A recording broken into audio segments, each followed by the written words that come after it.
What's going on, everybody? So, in the moment, I'm working on this Ender, brand new after royally scratching it up. But I just wanted to address the past two videos real quick and do another quick update here. So, a good portion of you saw the two videos that have been removed, and I'll mention them vaguely. But essentially, things here at 3D Print Everything haven't been as profitable as needed to get through the recession, and I'm on my last leg of what money I have left. I had a little bit of crypto that I bought some years back, and at its height was somewhere in the 20-something thousand range, and when I pulled out about a week or two ago, I had a little less than $6,000, and I've got about half that now. So that's what I have left to, essentially make sure that the bills are paid and keep this going. I really want to. I don't want not to. I don't know what I did on the last two videos that sound didn't come on. That wasn't intentional. I was totally talking through the entire things, so I apologize about that. The gist of it is, if you look back at the past two videos from this one, or three, I'm not even sure if that third one back didn't get anything. What was it? I was essentially just talking about how I had tied down the large format printer to transport it, and then I was giving a shop tour of Mark's shop, the guy that I'm going to be working with. So essentially, what I've worked out is I've gotten myself busy enough to the point that when I'm doing like large jobs, and especially rush jobs and whatnot, we need to keep machines going. Machines moving is what gets you paid. And I always looked at 3D printing like, hey, if I can run a 3D printer and it can run for 10 hours straight, all I got to do is spend a couple of minutes, press a button, it's going to stay busy for 10 hours, and then that's money I make. And I can do that a bunch of times, and you can make bunches of money. And that was the simple dumb redneck math that this Texas boy came up with. And it felt great. It definitely, the soundbite of this is the closest thing to a money printer that I could get my hands on is rung through my head as I told it to other people. And just the reality of it is there's things that I'm not doing correctly, like finances and understanding taxes, and essentially just mostly the management of money, a little bit of like order tracking and organization when it comes to tracking orders and whatnot. Those are some of the things that I can improve on. What I know really well is printers, how they work, their firmware, what settings need to be made for which prints, how to make a print look better, how to upgrade a printer. I'm really good when it comes to like repairing printers and identifying issues. So operationally I'm there. Sales-wise, I'm there too. I love sales. It's honestly what I prefer to do in this business. I always dreamed of it getting big enough that I could hire people to push the buttons and repair the printers, and I could just do the initial training of managers and other, managerial staff, and hopefully let the company continue to take off from there as I, essentially play the role of the face of the company and going around and talking to companies, telling them and showing them what's possible and how we can help them, how we can save American companies money not buying stuff in China. So that's the goal of this company and what I still wish to bring it to.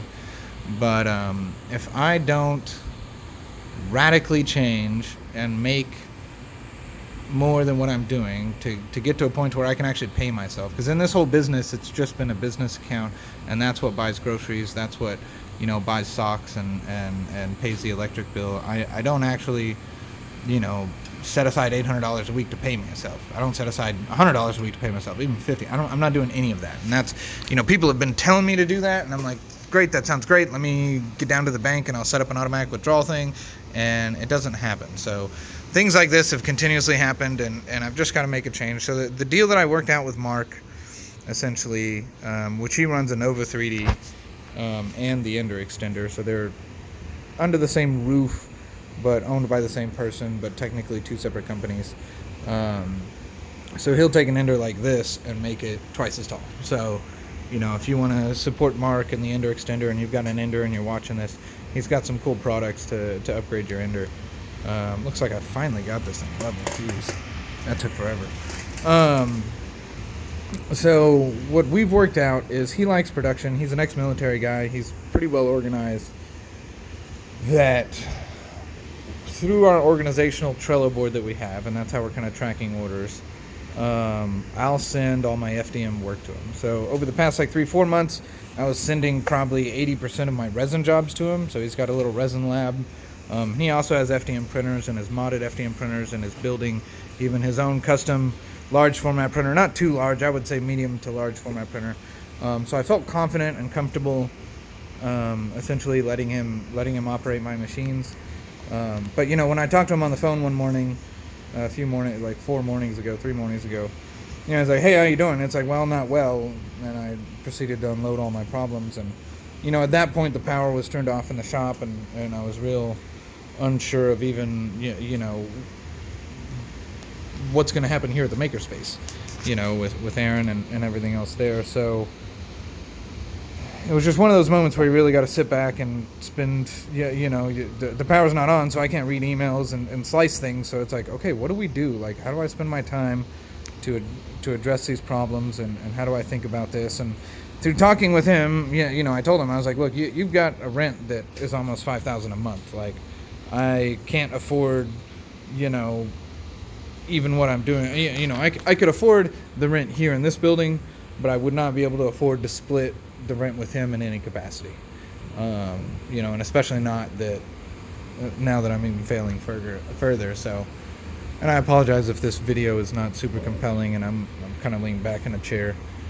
But I wanted to get this out there. And yeah, so he's going to operate my machines, do the maintenance on them, do any upgrades on them, and he'll get essentially the lion's share of the profits of the FDM prints now, and I'll be able to focus more on sales and going out and meeting new customers and the customer facing job of this. So that's essentially what I wanted out of my company. I didn't necessarily want it out of a partnership. I'd rather have be the one employing the hourly employee who's going to do it.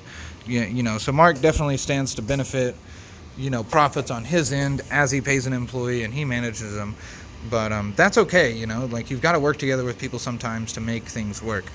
Even Bill back there wouldn't be where he is today without some of the help that he's got from people near him. So and we all got room to grow and whatnot. But I just want to express to the community, I haven't given up.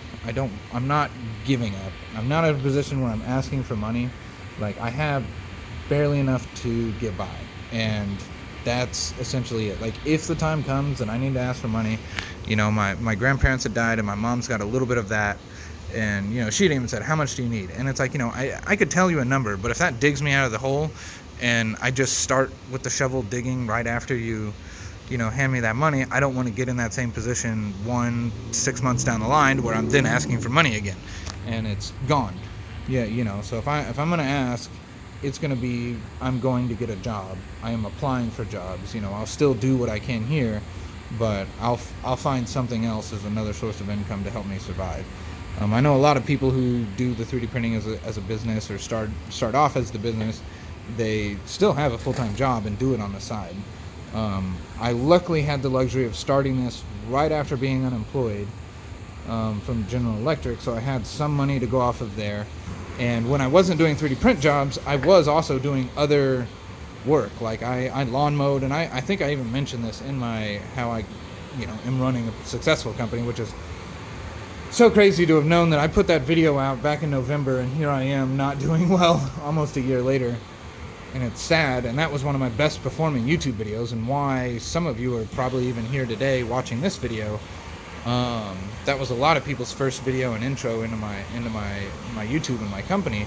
So it's really polarizing, and as I'm looking through all these photos of jobs I did in the past, it really gives me some reflection and feels about the situation I'm in and how far I've come. And this isn't just something that started weeks ago that isn't working out. I mean, this is 5 years, into building relationships and getting companies that come back year after year for multiple orders, large orders, and I want to be able to provide for them. I want to be able to provide for the individual. I want to make cool things.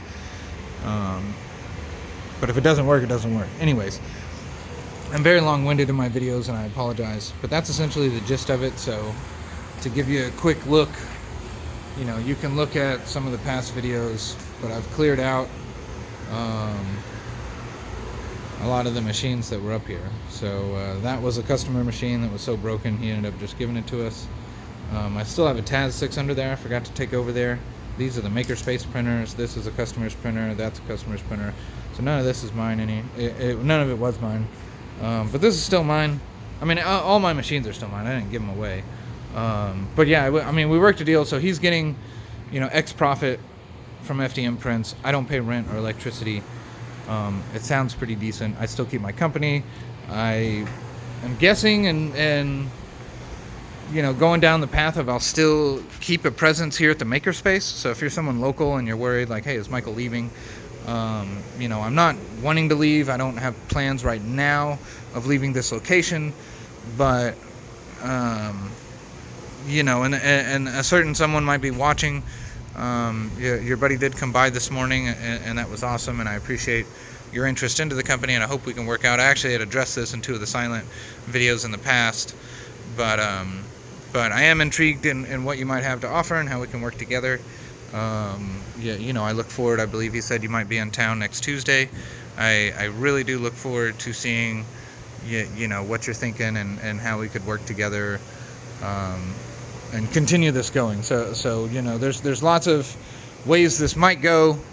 In the end, like, really my goal would be to just have this be big enough to where I can travel around the U.S., go to expos, talk about what's good about this, not be an annoying salesman, but be a real, not someone who is hired as a salesman, who is a salesman and who's good at talking to people and everything, but someone who has talked to the engineers, has talked to injection molding companies, has run these machines, has built them from scratch, has written firmware for them, has, understands slicers left and right, is doing instructional videos. I want to be teaching the salesmen how to be, how to operate these machines and be operators as well as salespeople. So they're not selling someone an idea of a part that we can make that practically can't be 3D printed or something like that, Like, those are my goals. So I hope something like that might happen. Maybe I could consult and, apply to 3D. Probably if I do look for a job, the first place I'm going to look is the 3D print industry, because my most recent and heaviest experience is going to be in 3D printing. I've now been 3D printing longer than I was welding. I took 2 years in welding and then 2 years in a welding job. That's 4 years. I'm on 4 to 5 years of full-time 3D printing every single day. And my welding jobs was practically 3 to 6 hours of welding a day and the rest goofing off. And laughing at the company about us taking money from it.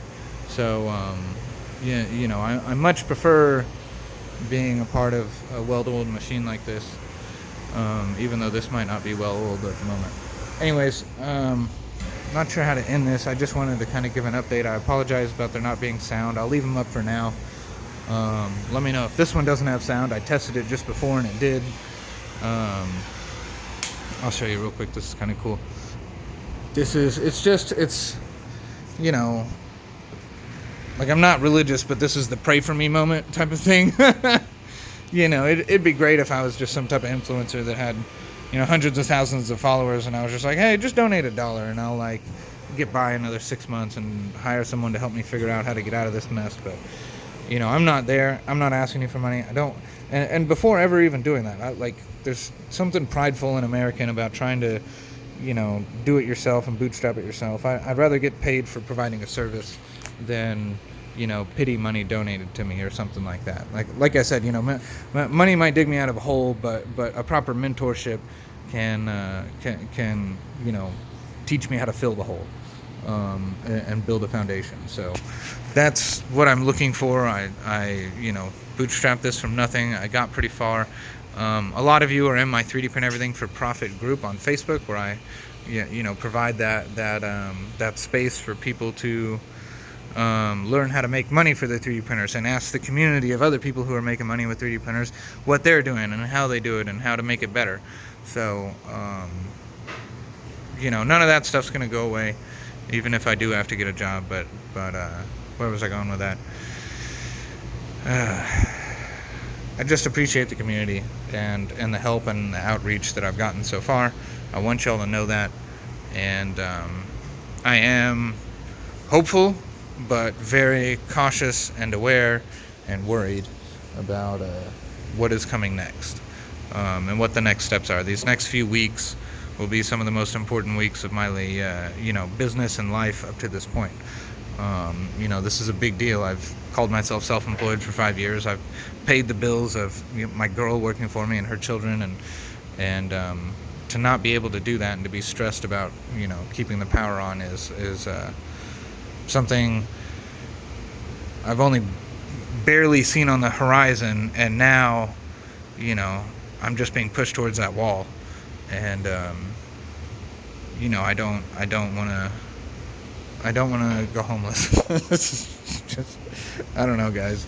I'm sorry these are kind of dire times and videos, and I don't want to discourage anybody from this, but I do these videos and I'm real with you because I don't want anyone getting into this and quitting their job that might pay them $30,000 to plus $1,000 a year, $10,000. I don't want you to quit your job thinking that, hey, I can buy a 3D printer and run my own business. There's more steps than that. I've gone over it in some previous videos. I expressed that coming up with your own invention and printing a bunch of those at an exuberant price is where I think the money is, and that's one of the things I haven't done. And I just want to be real with y'all. I want to be real that this is hard, that this is sometimes not what you expected, and this is the struggles I'm going through as an individual.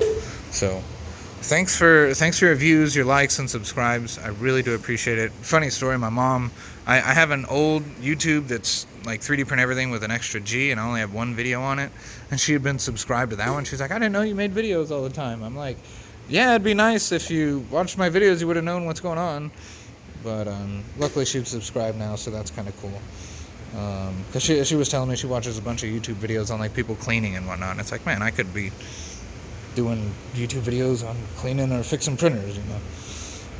There's just so much potential here. I just wish I could tap into it perfectly, and one avenue of potential can dig me out of this hole. Any one of the like 5, 10, $10,000 to $150,000 jobs that I've been quoting this year could have had me go a whole nother, if I had profited 15, 20 grand off a job, this year, we wouldn't be having this conversation. We'd be looking at more toys or something cool.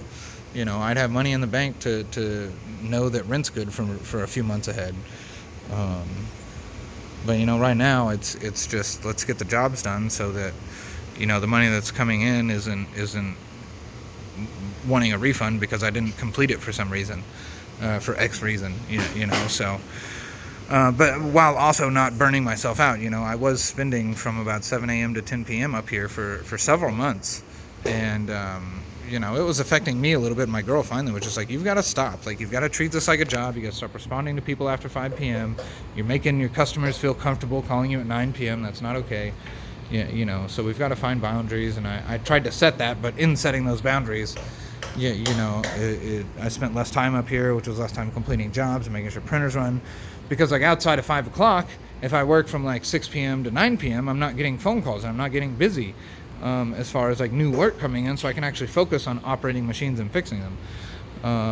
But if I just spend all day doing sales and talks and quotes and computers, I don't get to spend 20-30 minutes replacing a fan or 5 minutes replacing a nozzle or whatever the times are.